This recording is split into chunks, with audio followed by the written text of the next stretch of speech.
그래서 신체적인 피로감은 네. 휴식하면 좋아지지만 정신적인 피로감은 오히려 좀 몸을 움직여야 좀 개선이 된다. 네. 밤에 이제 휴대폰도 일부 저는 그 무선 충전기 해가지고 침대에서 충전해서 못 보게 해놨거든요. 전 또 식탁에둬요. 멀리 두시네. 저도 그냥 테이블에다 네. 둬요. 또 오히려 그게 정말 루틴이 되면서 밤에는 구조적으로 볼 수가 없으니까 전 좀 도움이 많이 되는 것 맞아. 같습니다.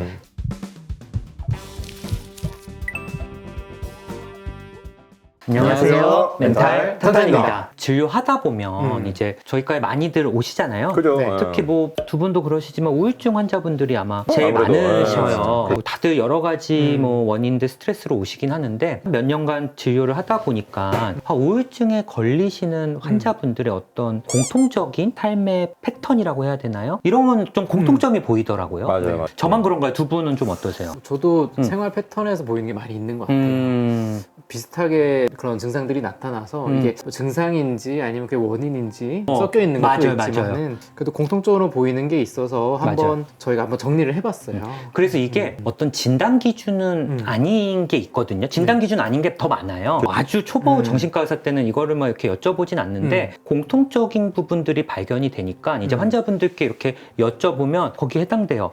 막 이렇게 말씀하시는 데가 되게 많거든요. 맞아요. 정신 건강에 좀 안 좋은 안 그런 좋은, 루틴 같은 그럴 수도 것들이 있겠다. 있는 것 같아요. 그래서 시간 순으로 하루의 일상생활에서 같이 한번 정리를 해봤습니다. 일단은 아침에 일어날 시간이 규칙적이지가 않아요. 아침을 거의 드시지 않고 암막 커튼이 쳐 있는 사람들이 많아요. 그러니까 아침인데도 계속 집이 어두운 맞아, 몇 시인지 맞아. 모르는 아침이라고 이제 인식하는 게 결국 빛이거든요. 맞아요. 그렇죠. 근데 암막 커튼을 켜놓으면 아침인지 모르는 거죠. 우리 뇌는. 그래서 각성도 잘 안 되고, 근데 그렇게 각성이 잘 안 되면 그리고 밤에 자는 게 미뤄질 수밖에 그쵸. 없거든요. 예. 수면 주기의 불규칙성을 좀 일으킬 수가 있어가지고 사실 좀 그런 게 좀 많이 일어날 수가 있는 것 같아요. 이게 저도 암막 커튼을 이렇게 치시는 분들을 보면 기본적으로 또 우울증이 있으신 분들은 밤에 잠들기가 어렵다 보니까 네. 좀 최대한 빛이나 소음에도 좀 예민해서 그런 맞아요, 걸 또 맞아요. 확 차단한 부분들이 있어요. 조금이라도 맞아요. 잠을 잘 자기 네, 위해서. 네. 근데 이제 아침에는 좀 일어나셔서 치고 해야 되는데 또 대부분은 그냥 누워서 깨어 있어도 휴대폰을 본다거나 누워서 두세 시간을 좀 시간을 보내다가 그제서야 활동을 하시는 경우가 많아서 빛이 들어오지 않으니까 뭔가 하루 일과가 우리가 다시 리셋되면서 좀 시작되는 게 약간 좀 떨어지는. 보통은 자연적으로는 빛을 받으면서 뇌가 점점 이제 각성이 돼서 몸의 호르몬도 그렇죠. 조절이 되고 예. 올라오는데 그래서 아침에 시작으로 이제 에너지가 올라오는 게 좀 많이 느려지는 것 같아요. 예. 이런 얘기 많이 하시죠. 그래서 아침에 좀 커튼을 좀 쳐라. 그죠, 그죠. 빛을 좀 네. 보셔라. 햇볕을 쐬는 게 중요하다. 예. 그때부터 이제 우리가 멜라토닌 분비나 이런 사이클이 시작되는 거니까.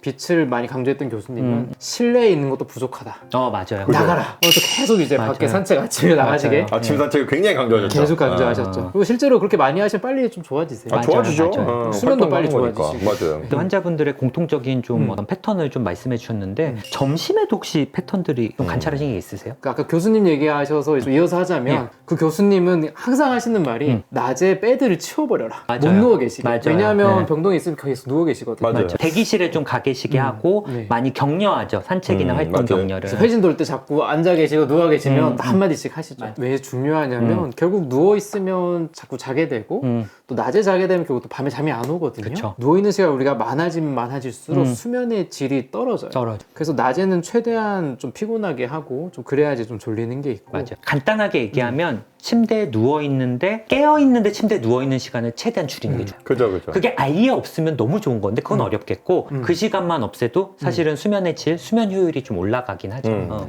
그리고 누워 있다 보니까 결국 근육 톤도 떨어지고 근육도 이제 퇴화하게 되면서 점점 무기력해지는 게 더 심해지는 거죠. 오히려 낮에나 이제 밤이나 이제 주로 휴대폰을 좀 많이 쓰는 것 같아요. 특히나 SNS를 많이 보면서 SNS 인스타 같은 데 들어가면 뭐 다들 행복하잖아요. 뭐 해외에 가 있고 그죠. 다들 엄청나게 큰 성공을 했고 또 가지고 있는 거 뭔가 다 비싸고 그래서 상대적으로 그렇게 느끼지 않으려고 하지만은 박탈감이 좀 많이 느껴지는 게 있고 또 논문에서도 자존감이 높은 사람은 그래도 괜찮은데 낮아져 있을 때 SNS 사용은 부정적인 생각을 또 강하게 된다는 논문도 있어요.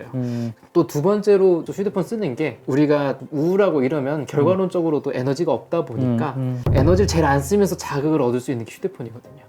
그렇네요. 그렇죠. 그래서 누워서 이거밖에 못 하는 거예요. 그래서 그렇게 좀 누워 있다 보면 자꾸 악순환이 되는 것 같아요. 그래서 활동량 떨어지고 그럼 안 피곤하니까 밤에 잠이 안 오고 좀 우울해지고 좀 그런 면들이 있는 것 같고요. 뭐 어떠세요, 선생님 생각? 저희도 지금 유튜브를 찍고 있지만 목적성 있게 유튜브를 찾거나 보는 건 상관이 맞아요. 없어요. 맞아요. 근데 누워서 틀어만 놓는 분들 잘 보지도 않아. 듣거나 그냥 잠깐 보다가 말고 이렇게 하면서 틀어만 놓는 분들이 좀 많아요. 아니면 그냥 쇼츠들 위주로만 좀 맞아요. 자꾸 보고. 네. 이제 쇼츠가 아시다시피 좀 강력한 우리가 좀 너무 자주 보면은 그것도 빠른 정보를 좀 요약본으로 봐서 얻는 것도 중요하지만 너무 자주 보면 이게 좀 자극이 좀 심할 수 있거든요. 의존성이 좀 크게 되고. 그러면 사실은 어. 그럴 만한 자극이 아닌 거에는 좀 흥미를 잃고요. 그렇죠. 짧은 영상에만 좀 기울여지다 집중하게 보면 되고. 긴 영상이나 뭐 당연히 텍스트 같은 경우는 더 어렵게 되고 삶을 잘 살기 위해서는 뭔가 인내를 하고 뭔가를 하면서 매일매일 어떤 도파민이 나오진 않지만 참으면서 해야 됐을 때 성취감을 느끼는 것들이 많잖아요. 그런 것들을 하기가 힘들어질 수밖에 없을 것 같아요. 내가 목적을 가지고 영상을 봐서 그걸 어떤 도구로서 이용을 하면은 사실 성취감이 생겨요. 그냥 보면은 진짜 현타가 오는 거죠. 그냥 시간만 가고 남는 게 없고 목적이 없는 행동이다 보니까. 조금 아쉬움이 있죠. 또 식사가 또 생각보다 중요한 게 뇌는 연료가 포도당이거든요. 그래서 당을 먹고 사는데 우리 식사 중에 이제 뭐 과자나 이런 것들은 단 거는 이제 혈당이 빨리 올라간단 말이에요. 근데 혈당이 올라가면 몸에서 혈당이 많이 있을 때 염증이 생기기 때문에 빨리 낮춰야 돼요. 그래서 인슐린을 막 분비해서 혈당을 빨리 잡아서 지방으로 넣는데 그 혈당이 확 떨어지거든요. 그럼 뇌는 되게 피곤해요. 당이 많아졌다 갑자기 떨어지니까 피곤해서 또 당을 찾게 되고 그럼 좀 계속 반복이 되는데 그래서 식사가 중요한 게 오히려 좀 건강한 식사 같은 경우는 혈당을 좀 천천히 올리거든요. 단백질이나 이제 식이섬유 많은 거 아니면 밥도 현미밥 이런 것들은 혈당을 좀 천천히 올리기 때문에 뇌가 되게 안정감을 느껴요. 피곤하지도 않고. 꾸준히 연료 공급을 해주는 거죠, 뇌에다가. 그죠? 그래서 우리가 착각하는 게 있는데 널리 퍼진 당이 떨어진다.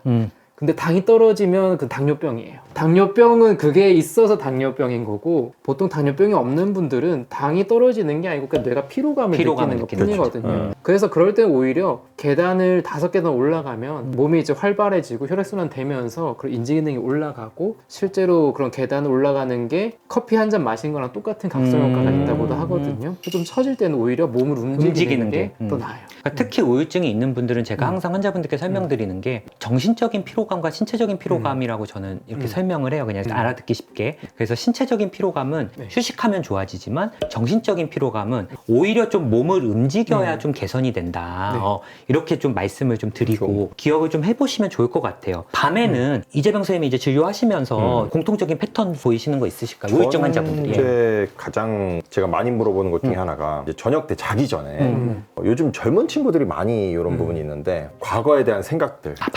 반추적인 부분들이 좀 있는지 자기 전에 막 옛날 일들이 떠오르는지 근데 옛날 일들이 이제 그냥 과거의 추억들 뭐 이런 게 아니라 작게는 이제 이불킥 크게는 약간 트라우마에 해당되는 불편했던 기억들이 이제 생각이 떠오르는지 요즘에 특히 많은 우울증 환자분들이 그런 반추에 대한 얘기를 많이들 하세요. 그거를 밤에 특히 하시는구나. 그렇죠. 밤에 누워서. 이제 조용하고 자극이 없으니까 자려고 이렇게 하시면은 그 생각들이 더 떠올라서 그 생각 때문에 더 잠을 못 주무시거나 혹은 그 생각들이 감정을 불러일으키는 거예요. 재경험하면서 더 우울해지거나 혹은 어떤 미래에 대한 걱정 그러면서 불안해지는 거죠.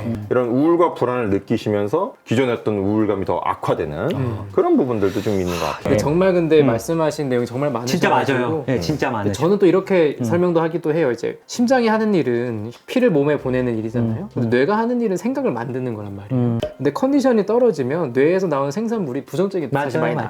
이미 우울해진 사람한테 긍정적으로 생각해야 한다고 되지가 않아요. 어려워요. 내가 지금 컨디션이 안 좋다는 뜻이니까 이거는 컨디션 좋아지면 생각보다 빨리 좋아진다. 맞아요. 그래서 우리가 해야 할 일은 지금 반출을 하거나 미래에 대한 걱정이 있을 때 이거를 사실로 믿는다기보단 내 뇌가 지금 컨디션이 안 좋구나. 그렇죠. 거기까지. 맞아, 거기까지. 그럼 어떻게 바꿔볼까? 이렇게 가는 게 훨씬 낫고 아니면 생각이 조절이 안 되면 글로 차라리 쓰는 게 나아요. 맞아요. 그거를 누워서 눈 감고 생각하면 계속 돌거든요. 맞아요. 차라리 글로 쓰면은 객관적으로 이제 논리정연하게 그래도 쓰면서 바뀌니까. 그리고 정리하고 딱 그냥 끝내는 거니까. 듣고 이제 자야지. 일종의 세레모니 같은 거죠. 그게. 자꾸 옛날 생각이 나서 이상해요. 왜 그러죠? 그러면서 오히려 그걸 자꾸 탐구하고 그걸 어떻게든 오늘 해결해야 잠잔다. 이걸 해결해야 내가 우울증이 된다라고 생각하시는 분들이 있는데 안 돼요, 그거 지금. 이준용 당장은. 선생님이 말씀하신 게 사실 대부분 정신과 의사들이 생각하는 네. 부분이긴 해요. 그렇게 고통받는 사람이 있는가 하면 그걸 잊기 위해서 술을 드시는 분들. 밤에 술 드신다는 분들 진짜 많고 그리고 확실히 영상 보시는 분들도 느끼고 환자분들도 느끼시는데 안 좋을 때 술이 늘어난다고 해요. 그렇죠. 은근히 수면제 대용으로 쓰시는 분도 많이 있거든요. 아유, 많죠. 그래서 어떤 분은 나는 일부러 위스키 반 잔만 마신다 이렇게 하시는 경우도 있는데 그런 이유더라도 술은 잠에 드는 건 도와주는데 수면의 질이 떨어지고 자꾸 깨시고 그래서 오히려 또 몸의 컨디션은 자는 동안 간에서 해독해야 되면서 컨디션은 또 나빠지고 맞아. 그리고 알코올 유발 우울증도 있어요. 그래서 만성으로 드시게 되면 오히려 기분이 더 다운되고 감정의 기복이 커지기 때문에 그리고 알코올 중독으로 갈 수가 있고요. 그렇죠. 충분히 갈 수가 있죠. 그러니까 병이 될 수 있고요. 그래서 술이 굳이 약으로 따지면 안정제라서 그런 불안을 줄여주고 잠에 드는 효과는 있을지언정 이게 장기적으로 좋지는 않는 거죠. 그리고 마지막으로는 또 이걸 잊기 위해서 또 쇼츠나 휴대폰에 의지하는 경우도 많은데 그러니까 뇌는 이제 낮이라고 또 생각해서 잠이 점점 미뤄지고 두 번째는 이게 쉬는 것 같은데 사실은 뇌에서 후두엽이 되게 활성화되면서 되게 뇌는 소진되고 있는 거예요. 그렇죠. 두 가지예요. 잠도 늦게 자면서 뇌가 쉴 수 없게 하면서 그동안 뇌를 계속 쓰고 있는 거라서 그렇죠. 점점 소진이 지속될 수밖에 없다라는 점이 있어서 이게 이제 반추랑 술 마시는 거랑 SNS 많이 보고 이게 되게 안 좋은 것 같아요. 네, 이렇게 저희가 아침부터 이제 밤까지 일상생활을 보면서 정신건강에 좀 안 좋은 것들을 좀 말씀드렸는데요. 여러분이 보시면서도 나에 해당하는 면들이 있을 거예요. 사실 저희도 해당하는 게 몇 개씩 있거든요. 그렇죠. 그리고 그렇죠. 지금은 없더라도 컨디션 안 좋으면 해당이 돼요. 맞아요. 생겨요.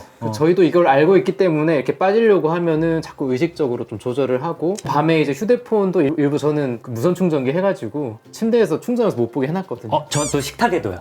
멀리 두시네. 저도 그냥 테이블에다 둬요. 오히려 그게 정말 루틴이 되면서 밤에는 구조적으로 볼 수가 없으니까 전 좀 도움이 많이 되는 것 같습니다. 지금 여기에 해당되시는 분들은 한번 한두 개씩 좀 바꿔보시는 용도로 좀 쓰시려고 이 영상을 좀 준비했고요. 요즘 들어 이 영상들에 해당되는 게 많다 그러면 약간 또 위험 신호일 수도 있거든요. 그렇죠. 한번 또 생각해 보시는 용도로 이 컨텐츠를 또 준비했으니까 우울증일 때 많이 하는 또 혹시 생각들? 생각. 그런 것도 한번 또 준비해서 오도록 하겠습니다. 네. 예, 감사합니다. 감사합니다.